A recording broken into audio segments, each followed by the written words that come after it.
Voilà, nous sommes en ce beau jour où il y a du soleil. Ce beau jour où nous fêtons tous les saints. Et je vois sur vos visages, plein du sourire de Dieu, que vous vivez de cette lumière. Voilà, on a sur l'autel, après chaque béatitude, ont été amenés une lumière qui représente bien que c'est nous qui avons à devenir porteurs de cette lumière. On pourrait envisager la fête de la Toussaint comme voilà, quelque chose qui se passe dans le ciel, vous voyez, et on se dit peut-être qu'un jour on va goûter cette lumière. En tout cas, il y en a déjà qui la goûtent, et puis nous, on est dans cette vallée de larmes où on vit comme on peut, en attendant des jours meilleurs. Eh bien, c'est certainement pas le sens de la Toussaint. Même s'il y a une part de vérité.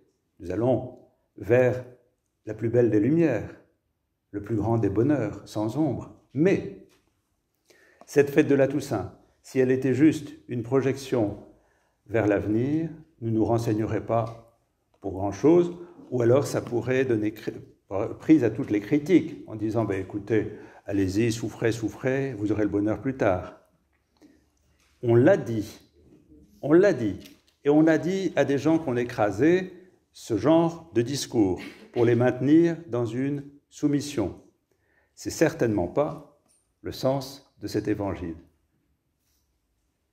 Cet évangile veut dire que cette lumière, elle est déjà pour nous aujourd'hui, parce que nous sommes tous appelés à vivre de cette sainteté de Dieu, non pas dans un avenir hypothétique, mais dans un présent réel, ici et maintenant. Alors qu'est-ce que c'est que la sainteté, je dirais ? On a beaucoup confondu entre sainteté et perfection, comme s'il fallait être sage comme une image. On n'est pas appelé à devenir des images. On est appelé à être des êtres humains en chair et en os, qui vivent d'un bonheur paradoxal, qui peut aussi être au cœur de difficultés. Tout à l'heure, j'ai vu que Michel avait dû gérer une grave difficulté quand les micros n'ont pas voulu fonctionner. Mais vous voyez qu'il s'en est sorti, et nous avec, puisque maintenant on a une sono qui fonctionne à moitié. C'est mieux que rien. Ce bonheur, quel est-il ? Cette sainteté, quelle est-elle ? Si ce n'est pas une perfection style image pieuse, de quoi s'agit-il ? Eh bien, la perfection des saints que nous sommes appelés à être, c'est la foi. C'est de croire à un amour qui nous dépasse et qui nous rejoint dans quelques circonstances que nous vivions. Cet amour, il est là. Ce Dieu, il est proche. Je suis avec vous tous les jours jusqu'à la fin des temps. C'est l'Emmanuel, Dieu avec nous. Il est là. Et si, à certains jours, on ne le perçoit pas, dans la foi, nous croyons que Dieu est présent, que Dieu est vivant, que Dieu est aimant, que Dieu peut agir sur notre vie. Et c'est ça qui a été la réussite de la vie des saints que l'on dit saints canonisés, comme disait un ami, saints encartés. Et puis, il y a les saints non encartés, toute cette multitude, milliards, qui ont déjà vécu de cette grâce de la foi. Et nous en faisons partie. Nous en faisons partie. Croire que Dieu nous aime, croire que Dieu est là, vivant, présent, et qu'il nous entraîne dans sa lumière. Alors, ça n'est pas contradictoire avec le sentiment de nos fragilités, de notre faiblesse, de notre péché. Ce n'est pas ça le problème. La question, c'est de croire qu'au cœur même de ce qui nous fragilise, Dieu ne nous lâche pas la main. Comme pour Pierre, vous savez, quand il marche sur l'eau, eh bien, c'est quand il attrape cette main qui est tendue vers lui qu'il arrive à traverser. Le Seigneur est là. Le Seigneur est vivant. Le Seigneur nous aime. Le Seigneur nous rejoint. Qu'est-ce qu'il nous reste à faire ? Il nous reste simplement à accueillir cette lumière dans chacune de nos vies. Et les frères et sœurs qui ont amené cette lumière, eh bien, nous signifient ceci: nous avons à accueillir cette lumière, cette grâce, cette tendresse, cet amour, et la laisser se répandre en nous, nous irradier pour nous rendre porteurs de lumière, porteurs de lumière. Alors, comment y croire? Comment croire à cette réalité? Bien, peut-être en regardant ceux et celles qui nous entourent et qui sont pour nous des rayons de cette lumière. Il y a une religieuse que je connais, que j'aime beaucoup, dont j'aime parler, dont vous avez la photo ici, sœur Madeleine Gilles. Elle va avoir 102 ans le 1er janvier. C'est une belle date. Alors, j'en parle parce qu'elle est tellement fragile maintenant, c'est une petite bougie qui s'éteint, qu'on peut en parler. Hein?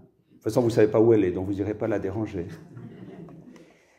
Voilà, il y a des personnes qui nous entourent et qui, dans leur simplicité, dans leur fragilité, dans leur humilité, on ne les voit pas quelquefois du tout, et pourtant, ils portent une lumière. Nous avons à être ces porteurs de lumière, nous avons à être un peu les uns pour les autres comme des anges qui portent la lumière, c'est-à-dire des messagers de Dieu qui témoignent que nous ne sommes pas seuls. Lumière sur nos chemins, les saints nous entraînent à croire que c'est possible de se laisser saisir par une lumière qui va comme transformer tout ce que nous sommes, nous donner un sens à notre quotidien, quand bien même il semble ne pas avoir de sens. Le sens de l'amour, le sens de la douceur. On a eu ces béatitudes en préparant les béatitudes, et c'est ce que tout à l'heure Christelle nous disait, en préparant cette messe avec un petit groupe, on a dit effectivement que dans ce monde fracturé, dans ce monde quelquefois où on ne voit pas trop le sens, eh bien Dieu se fait douceur, Dieu se fait bienveillance, Dieu se fait miséricorde, Dieu est miséricorde, mais il se manifeste dans la douceur, la bienveillance, la miséricorde, la consolation, pour que nous devenions à notre tour des êtres de douceur, de bienveillance, de consolation pour ce monde, et les uns pour les autres. Voilà ce message de la Toussaint qui nous rejoint dans tout ce que nous sommes. Ce n'est pas la peine d'aller fuir dans l'irréel, dans quelque chose qui serait très loin de nous. C'est ici et maintenant, dans les regards qu'on va poser les uns sur les autres, dans l'attention qu'on va avoir les uns pour les autres, dans l'écoute, dans la présence qu'on a les uns pour les autres, qu'on peut construire ce monde au cœur même de toute notre réalité. Bien que le Seigneur nous donne, à l'exemple des saints encartés et des autres, de rentrer dans cette merveille. Il paraît que dans le Limousin, il y a peut-être des Limousins ici, ou dans la Creuse, on dit, quand quelqu'un arrive, était à la porte, « Allez, je vous en prie, finissez d'entrer ». Vous connaissez ça? Shabbat d'entra. Shabbat d'entra. Shabbat d'entra. Ben, dans le Nord, on ne dit pas ça, excusez-moi, donc j'ai découvert.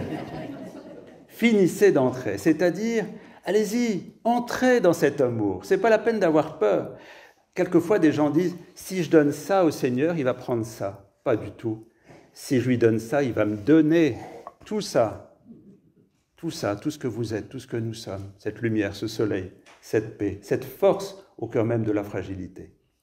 Bien que le Seigneur fasse de nous des saints, c'est-à-dire des croyants, des habités de cette lumière, de cette douceur, de cette bienveillance, de cette paix, de cette consolation, pour devenir facteur d'un monde nouveau.